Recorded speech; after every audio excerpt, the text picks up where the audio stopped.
International Islamic Research Center.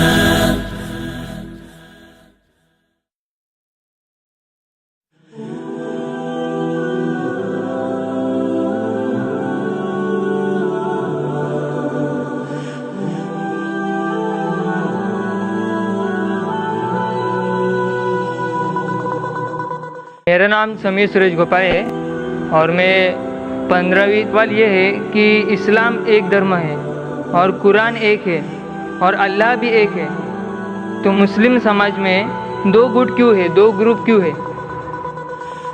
بھائی صاحب نے جو سوال کیا، آپ کو کیسے پتہ چلتا ہوگا کہ جو میرا انالیسس ہے کہ 2 یا 3 سوال کرو، اکثر وہ 20 سوالات کے درمیان سے آئیں گے. بھائی صاحب شاید لیٹ آئے ہوں گے اور میری پوری تقریر نہیں سنے ہوں گے.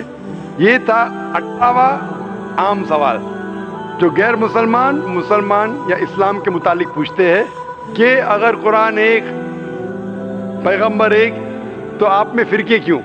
آپ نے کہا 2 گروپ کیوں؟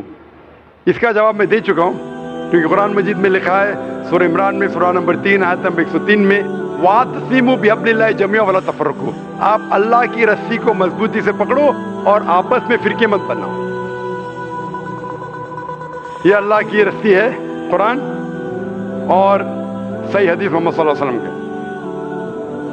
اور قرآن مجید میں کہا ہے سورہ انعام میں سورہ نمبر 6 آیت نمبر 159 میں کہ جو کوئی مسلمان اس دین میں فرقے بناتا ہے وہ غلط ہے اور اسے اللہ کے رسول سے کوئی لینا دینا نہیں، اللہ تعالیٰ اسے صحیح راستے دکھیں گے. تو دین کے اندر فرقے بنانا غلط ہے. وہ آدمی، وہ مسلمان جو قرآن کو مضبوطی سے پکڑا ہے اور اللہ کے رسول کے پیغام کو پکڑا ہے، وہی صحیح مسلمان ہے اور وہی صحیح راستے پہ. مائک نمبر 3 خواتین کے شوق. International Islamic Research Center.